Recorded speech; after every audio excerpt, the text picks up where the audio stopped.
The Big Ten's not backing down against the SEC. Indiana's making everybody look bad. Ohio State's win total on today's Locked On Big Ten Squad. You're talking ball with the Big Ten Squad, sponsored by Game Time. From USC to Ohio State, from Michigan to Oregon, from Nebraska to Washington, it's the local experts of the Locked On Podcast Network bringing you scoops, breakdowns, and the most comprehensive preview of the upcoming Big Ten weekend. No hurt feelings and thin skin allowed. Squad up, you're part of the Big Ten Squad. Happy Thursday, everybody. Welcome to this week's Locked On Big Ten Squad. I'm Spencer McLaughlin, your host and neutral arbiter of all things college football. In case you forgot, Craig Sheeman of Locked On Big Ten is here. Jay Stevens of Locked On Buckeyes, Zach Anderson-Yaxheimer of Locked On UCLA Bruins, and Roman Tomashoff live in the wilderness from Locked On Huskies with a dead car battery is just right outside of his car. True story, folks. So let's hop right into it. And Craig, we'll get to your Hoosiers a bit later on, but the SEC doesn't want to go to 9 conference games. The Big Ten says, well, we're not going to a 16-team playoff where we're seen as equals if you're playing one less conference game than us. I, for one, applaud the Big Ten for standing up for what is best in the sport. I think the SEC and the ACC should play 9 conference games like everybody else and have 10 Power 4 opponents on their schedule every year. I think that's better for the sport. Craig, what say you? Anything that puts us toward uniformity and doing the same so we're comparing apples to apples is a good move. And I'm tired of the SEC argument, oh, but our schedule's so much tougher because our conference is better. No, it's not. Not anymore. That was yesteryear. They got to get to 9 games. I would allow for one exception, maybe the Florida Gators, because I think they have 9 brutal games already. They got Miami. They got Florida State. I don't know. Craig, what is this defense of Florida? Who cares? I'm down here in Florida, and I got to hear this every day, and there's some truth to that. So I'm just going to let that ride. But in general, no, they got to play big boy football here and play 9 games like everybody else, so we can start comparing everything on a same level. I'm kind of tired of it, actually, of them hiding behind their 8-game schedule. It's time to step up and be a big boy and play 9. Especially when they haven't made the national championship game in the last 2 seasons. And Jay, you guys saw to that last year. What do you make of Tony Petitti saying, yeah, we're going to go? I mean, we'll have a chance to ask him at Big Ten Media Days next week. I don't know that it's necessarily as hostile as it might be amongst some of us here at the Locked On Network. But, I mean, kind of looks like they're saying, no, you don't get to just act this way and have this advantage over us. I'm glad he's sticking up for the conference and standing by what has already been going on before he got there. It's kind of weird that Greg Sankey and other SEC coaches consistently say our 9-game schedule is tougher, or excuse me, our 8-game schedule is tougher than your 9-game schedule. When if it's truly tougher, you don't have to tell me it's tougher. I already know it is. For you to come out here and try to bash it down over and over and over to get me to believe something you're saying, it's almost making me not believe what you're saying, because in the spring meeting, in the SEC media days, the message has been the same. And I don't get it. I find it stupid. They may want us to believe what they're saying, but it's hard to do that when it doesn't make sense. Yeah. You know what it reminds me of, speaking of the great state of Ohio, Jay? Hard Knocks had the Hugh Jackson-led Cleveland Browns many years ago. And He kept reminding people that he was the head coach. Oh, yeah. I'm the head coach of the Cleveland Browns. Well, how'd that go for? Like, if you have to, you think Nick Saban ever had to tell people in an interview or a press conference, I'm the head coach of the University of Alabama. I'm the head. Like, it just reeks of insecurity to me. Roman, would you care to chime in? I mean, if the SEC wants to, brag about their schedule, maybe they should win some of these non-conference games also, like losing to a bad Michigan team in the whatever Reliaquist Bowl that one was.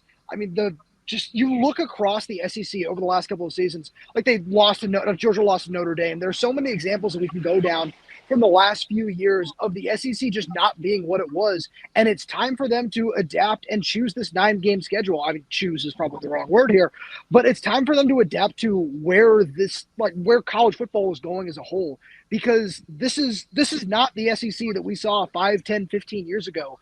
And I'm frankly exhausted of this elitism that comes from that entire conference. The SEC put a couple of 8-win teams on the field against the USC Trojans, who couldn't beat Maryland and Minnesota last year. And yet, Mark, maybe USC should just go to the SEC because it's clearly better for Lincoln Riley. This is nothing new. Every year, it's like Groundhog Day. They trot out this manifesto and they repeat the same lines year after year. It's the toughest conference in the country. We play the best football in the country. You got Diego Pavia popping off. I mean, when you're the quarterback at Vanderbilt, sit down, shut up, wait till you're spoken to. You talked about the insecurity earlier. I mean, you give credit to Florida this year for their out-of-conference schedule, but let's just talk about recent or past history. Out-of-conference schedules in the SEC, terrible. And there was a reason why, because whenever they left conference to go play other teams, as you alluded to, Spencer, they get their butts handed to them. So, yeah, I mean, when a mediocre USC can go 2-0 against the SEC, including LSU and Texas A&M, which has been loading up their rosters with the best players you can buy, which I have no problem with, but I'm just using that as context, you're not the best conference. So whether it's Nick Saban saying it, Kirby Smart saying it, some random quarterback at Vanderbilt saying it, it's the same contrived lines year after year after year. Play 9 conference games. Shut up. Tired of hearing from you guys. I agreed with a hefty amount of that, Mark. I don't know if I'm with you on the Diego Pavia slander. This is a pro Diego Pavia network here. That's the father of the state of Alabama football that you're referring to there. And the extra year of some college athletes' careers. Yes, and the eligibility king. You call him the Aaron Kraft of college football in the modern day. You shall treat him with respect. But everything else, you kind of got to go prove, because the SEC, of course, loves their hypotheticals. They'd be favored that, they would do all of these sorts of things. And I believe their record against the Big Ten in the postseason last year was 1-5. Yeah. I don't think that is good, but Spencer, could be I wrong. have a quick question for you on that regard. Who has a better record in hypothetical scenarios, Justin Herbert or the SEC? Well, the SEC's undefeated, and I wouldn't even put Herbert there in the undefeated category. I'll go SEC probably, undefeated in the hypothetical realm. Anyway, Zach, before I was so rudely interrupted by Roman down below, you did not yet have a chance to opine on the matter. I'll make it short and sweet. I'll agree with everybody. The SEC not playing 9 games has been a travesty to college football. It's one thing if we're in the 11-game era. We're in a 12-game era. Adapt with the times. We're playing more regular season games, more games than ever. Well, why not play more games? Wouldn't their fans want to see more games against their bitter rivals and sell out the stadium instead of like Georgia Southern 10 times in a row, right? In week 12 or something, or, an FCS program like Mercer. Play that extra conference game. I think it's better for everybody. Yeah, I agree. And I have an issue with the timing of the late season cupcake, not the fact that it exists. Spy games are an important part of the funding mechanism in college athletics. I'm not advocating they go away. Everybody gets a freebie. I'm good with that. Doing it in the heart of conference play before rivalry week, very, very less down with all of that. Speaking of scheduling and the caliber of a non-conference schedule, Indiana's making us look bad, so we need to dunk on them next.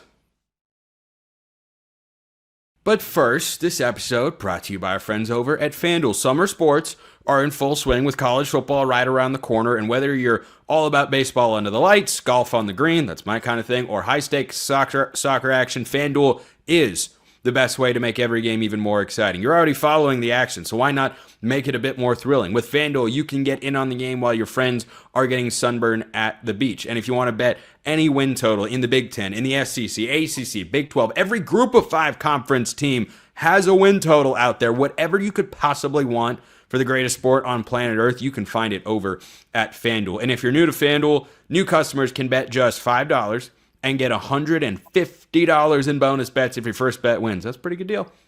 Pretty good deal in my book. Open the FanDuel app today or Visit FanDuel.com to get started.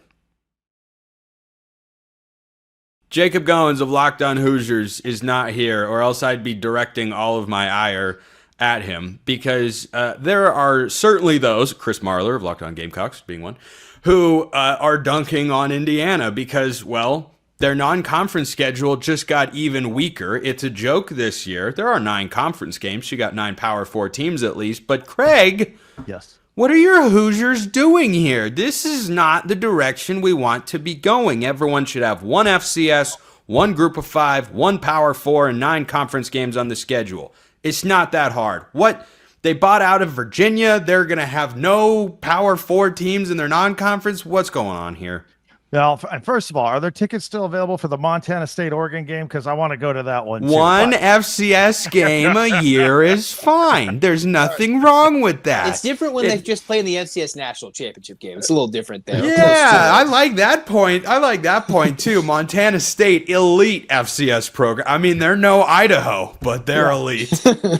Well, clearly, they know that the committee values the record, the 11-1 record, more than strength of schedule. And Indiana has gone all in on making sure that there are no hiccups along the way. I mean, I would say they would be well better off to keep the Louisville series and the Virginia series, because those aren't exactly cream of the crop Power 4 teams, but they still look Louisville's decent good on your schedule. I would have kept them. It may also be part of where they're losing home and home, so they can have the extra home game every other year, because now Indiana sells out and it never has before. That's the only reason I can come up with it. But obviously Kurt Signetti wants an easy ride into conference play, and the schedule's looking a little light in the preseason. Look, as an Indiana grad, there's nothing else I can say. I think it's about money of getting an extra home game, but that's the only reason I can muster up. Craig, are you implying that major college football decisions are made just because of money? Is that what you're saying? All of them. This is the first I'm hearing about it. I'm hearing about this for the first time. I've never seen such a thing happen in this pure, honest, and sport that is just littered with integrity. Speaking of which, Jay, I want to bring you into this conversation. That was a wildly unnecessary shot at Ohio State, but when the shoe fits, kind of, maybe. Anyway, so Jay, Indiana's going out there and playing nobody. Like that's their whole. That's a good way to put it. Nobody, yeah. Yeah, Ohio State has had their fair share of these scheduled. Now, this is not the time to dunk on Ohio State for it, because they've got Texas this year, which I'm like 5 stars, 10 out of 10, no notes. I don't care who you play in your other 2 games. You can play 2 FCS for all. Like, if you give me Ohio State and Texas in the non-conference, I'm not going to give you a bunch of crap. But should Indiana, like, how should Indiana be penalized for this? Because I think they should be. Penalized? I mean, they're going to be penalized. They're going to be, because their schedule just got weaker, a lot weaker, by taking off Virginia and, like Craig said, taking off Louisville as well. Ohio State has been a team that has they've done the same thing Indiana did. There was a time when they could have kept Washington on their schedule as a non-conference opponent. Once Washington came to the Big Ten, Ohio State said no, get them off completely. They brought in a cupcake. I wasn't a fan of it. I'm not a fan of it at all. Ohio State is in a weird spot right now where they have a home-and-home series scheduled with Texas, Alabama, and Georgia. And I think in 2035, they already have a home-and-home inked with Boston College. But Boston College is not a premier team in the sport. They're still a Power 4 school. And that's still a team you have to prepare for, not like you're preparing for Grambling State or Ohio. They bring out the best in you. And so, not a fan of it, not a fan of it at all. I wish it would go away. But until we get someone to govern the sport, to get the schedules done, like at the end of the previous season, I would be here for that. Spencer, I know we're on board with that one as well. But I was saying I'll do it. I'll do it. I'm not on board with that. Just me. Absolutely not. No, but it's annoying that we have schedules inked 10, maybe 15 years in advance. It's dumb. But college football has been like this for a long time. I think we're closer to getting it changed, but it hasn't changed yet. Mark, it looked like you didn't want to play any FCS games at all, which I understand, because USC doesn't really play them, right? They typically do a trio of G5s and then Notre Dame. Yeah, no, that's what I was brought up on. That's how I was reared. And the fact that USC tried to get out of the LSU game, got out of the series with Ole Miss, that really irritates me. And the direction of college football irritates me. You said it's okay to have one FCS team on your roster, on your schedule. If that's what you're used to, sure, fine. I think you're cheapening the schedule. And if we're going to lambaste the SEC for the way they do things, we have to hold ourselves to a higher standard.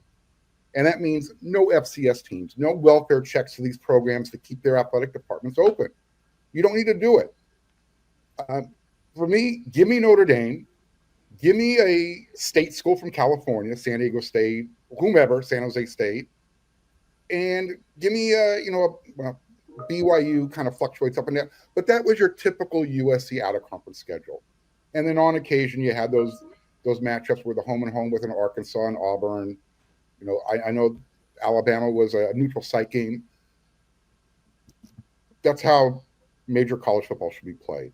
And if we're going to, debate the whole 5 and 11 versus 4 automatic qualifiers, you got to make sure your schedule is up there. You can't be playing Kennesaw State 3 times a year. You just can't do it.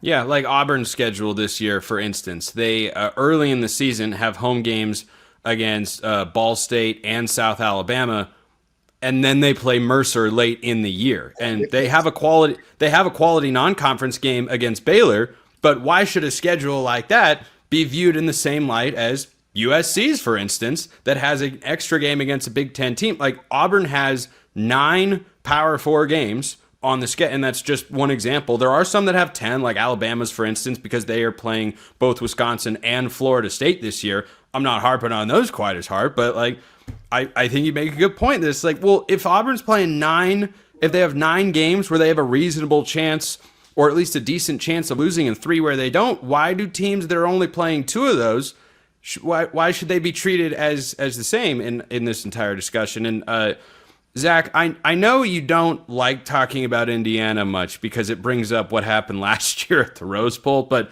bear with us here for a moment. How do you think the Big Ten or the playoff or whoever should approach what Indiana is doing here? It should be an embarrassment. I mean, if I'm not mistaken, right, Mark, USC tried to put an FCS team on the schedule, and they got so much flack for it, they took them off. Is that right, Mark? Very recently, USC did something. The only reason UCLA did that is because I'm going to throw some shade on Michigan. Michigan did the same thing as Indiana, and they won a championship. They also had to steal some signs in addition to that, but it's already proven it's won a national championship. So Indiana's like, well, we did this, and we got to a playoff. For UCLA, I was disappointed they took Auburn and Georgia off the schedule, but then they replaced it with Cal and Utah. A little less fun, but that's, if you're going to change a schedule, that's what you should be, a Power 4 for a Power 4 or something out. The only time UCLA played an FCS 2 years in a row recently is because Michigan backed out before they were even in the Big Ten agreement. So what Indiana's doing, it should be ridiculous. And I guess maybe we have to, how many home games do you get a year? What's your schedule look like? Is that all going to be fixed in the future? Do you get 8 home games, right? Doesn't Penn State play a month at home before they come to UCLA in October? There's many things to fix. UCLA schedule, USC schedule, usually not one of those things. I'm just saying, guys, I've got a lot of free time. I play a lot of golf. I could cut it back. I don't know that I'd cut it back that much. I've got enough winning more time. Than Scotty Scheffler? Do I what? Like winning more than Scotty Scheffler? Well, he wins more than me, so I don't know that I can compare myself to him. That's not a 1-to-1. But he's not happy. Well, I did find his quote interesting. Where like, oh, you win a tournament, and then you're just like, oh, well, what now? I'm like, dang, man, all that work for like 2 minutes of excitement? That's it. I'm not gonna make that joke. Okay, when we everybody, we knew where I was going. So when we get back, we're up to Ohio State.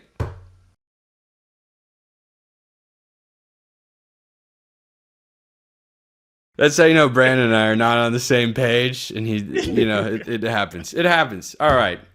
All lines, of course, provided by our friends over at FanDuel. Ohio State's win total is up today. I'll start on the Buckeyes here, and no, I don't know how to turn off the team's notification. I really don't. That's you? Yes, that is me. I have no idea. It just keeps popping up. So there's I think a solid amount of value on Ohio State under 10.5. Not because I don't think they're good, but the schedule, Craig, correct me if I'm wrong, or anybody, is kind of sneaky difficult, right? You've got to go at Michigan, which I think we can establish is not going to be easy no matter what. You have to play Penn State. You go to Illinois. You go to Wisconsin. Look, they're not schools that traditionally beat Ohio State, but if you gave any other school in the Big Ten this schedule, I think you'd be looking at it going, wow, that's one of the toughest in all of college football. Well, it comes down to 3 games, right? It's Texas, Penn State, and Michigan. Are you winning one of those 3? Are you winning 2 of those 3? That makes a difference as to whether you hit the number or whether you hit the playoffs. I mean, if you just win one of those 3 games, you're a playoff team at 10-2, and you get to defend your title in the postseason. You win 2 of them, you got something special going on, and you hit the over on the number. So that's the question. How do we feel about Texas week 1? How do we feel at Ann Arbor? They seem to have Penn State's number. I'll give them the Penn State game. So really it comes down to 2 games, the Texas game and the Michigan game, one at the beginning and one at the end. Look at the disrespect. What about the Illinois game and the Washington game? Yeah, look at the disrespect to my Illinois Fighting Illini. I can't stand for it. They'll put in a good effort, but we all know Ohio State will probably win unless Julian Those Sayin games is are a all bomb. tough on the road. So, Craig, 10.5 wins for Ohio State, over or under? I think they're going to Yeah, it's a good number, isn't it? right at 10. Right at 10. Craig's under. going under Yep. 10.5 wins. Mark. Yeah, this is a step back year for Ohio State. 9-win team. No. Whoa. You No see playoffs? the man up here in the right corner nodding his head up and down. Well, No, that's just he just won a he's not the national first championship. He just probably doesn't care. No, he's not the first person to say 9-3. I've heard one of my buddies didn't predict the schedule, but he said Ohio State's floor is 9-3. And I can see how that could be how he could get there. Okay, so they're going to be 2-1 in their first 3 games. I think that's asking a lot. I agree. For Julian Sayin to come out and beat Texas. Ohio State's got to figure out, they've got some guys coming back, but now they're first stringers. We talked about this before on the show. They got to find their footing in these games. And playing at Washington is not a fun place to play, especially if that turns into a night game. So that's another potential loss. And again, Michigan has been that albatross right now. They can't beat Michigan for some reason. I know how that feels. They should make the Washington game a big noon game, 9 a.m. on the West Coast. I think Ohio State would win by 30. That's advantage Ohio State if that happens. I mean, yeah. Okay. Here's the other thing: that 3:30. I'm gonna speak for Roman here. And look, I've got a Seattle Mariners shirt on. It's as close to Washington affiliation as I will ever get to. I mean, I have some Seahawks gear too, but Husky Stadium is meant to be enjoyed during the day. Like, sailgating is a thing that is wonderful. I'm a sucker for water and boats. When you have the night game, you kind of remove the sailgating aspect in the view up there at Husky Stadium. So in that sense, I hope it isn't. But to your point, Mark, a night game at Husky Stadium, I guess kind of electric. It can. Plus, Washington's all-black uniforms, one of the most slept on in all of college football. So Mark's going under 9-3. And real quick, Mark, who do you think Ohio State is losing to if you had to pick those 3 losses? I'll be honest. I think they break the streak against Michigan this year. So I'll say the game at Washington is the definitive loss. So lose at Washington in an upset, Texas, and then you take it Penn. Michigan is a potential loss, but if you're asking me for 3 losses, that's where I would put my money. If you're asking me to choose a different team other than Michigan, can Penn State, can they get over that hurdle? Can Ohio State win at Illinois? It's road games, and you're breaking in a new quarterback this year. The road games are tough. Zach, Buckeyes, 10.5. Last year, I know road games are tough. 10.5. We've forgotten that Spencer's biggest sweating night was when Oregon went to Wisconsin last year. That's where Ohio State goes this year, and Wisconsin wasn't even that good last year, and they still almost beat Oregon in Camp Randall. That's a mid-October game after they go to Illinois. Not that Wisconsin's going to beat Ohio State, Jay, but just something to throw out there as to what happened fairly recently. Before that, and then you get Penn State. I think they go under. I'm not sure if I'm going to be bold and say 9-3, something more ridiculous, something less. But I think the under is certainly in play and is not a ridiculous statement this year. Doesn't mean that they can't go in the playoff and win the championship, which they just proved. But after they lost to a bad Michigan team at home, like the under at 10.5 is not ridiculous with what they have going on. But if they go through this schedule, one loss or obviously undefeated, but they go with one loss, I still think they should have a good chance to be a number 1 seed, depending on who they lose to. All right, Jay. It's all on you. Everybody's got the under right now. 10.5. Go for it. Ooh, Everybody's got the under, and I got the full screen, so this is a little weird for me. But Ohio State's schedule is pretty tough. They do open up with Texas. That's one of my toss-up games as I'm breaking down everybody's schedule each week. The tough stretch is at Washington, home against Minnesota, at Illinois, at Wisconsin. The Penn State game is a little easier than normal because it's after an off week, and Ohio State and Ryan Day generally figure things out coming after an off week. If I have to pick right now, my gut is going to say under at 10-2. And it's not because I don't think this team is very, very talented. I think that's a win against Penn State if I have to pick that game now. The games that make me nervous is a Texas game, the game at Wisconsin, and Michigan, of course. Now, I'm not going to go 9-3, but I am more comfortable with a 10-2 than an 11-1. Even if they snap the streak to Michigan this year, I can still see 10-2 being realistic. It would take an Urban Meyer type letdown game in that tough 4-game stretch where the Buckeyes play 3 road games in 4 weeks for 9-3 to happen, but it could. Penn State's very weird to me because they do have better receivers. I'm not a Drew Aller guy. I don't believe in James Franklin, but that game is tough. It's always one of the most physical games every single year. And while it is after an off week, Penn State wants to snap that losing streak. It's a longer losing streak than Ohio State's losing streak to Michigan. And so that game in particular is one circled on my calendar for numerous reasons, but the Buckeyes got to knock that one down to have a shot to go 11-1. I feel weird saying the under, but to me, that's a safer pick right now. How about that? 5 unders on Ohio State. I'm sure no one in the comments will have any thoughts anywhere. Can I add something on to that, YouTube? though? You can if it's 10 seconds or less. While they may go 10-2, their one loss might be to Texas. They'll still be in the Big Ten championship and win that thing for the first time since 2020. That was 10 seconds or less. Craig Sheeman locked on Big Ten. Jay Stevens locked on Buckeyes. Mark Colkin locked on USC. Zach Anderson-Yoxheimer locked on UCLA. I'm Spencer McLaughlin from Locked On All Over the Place. We'll see you next time. And until then, hope you all have a wonderful rest of your day.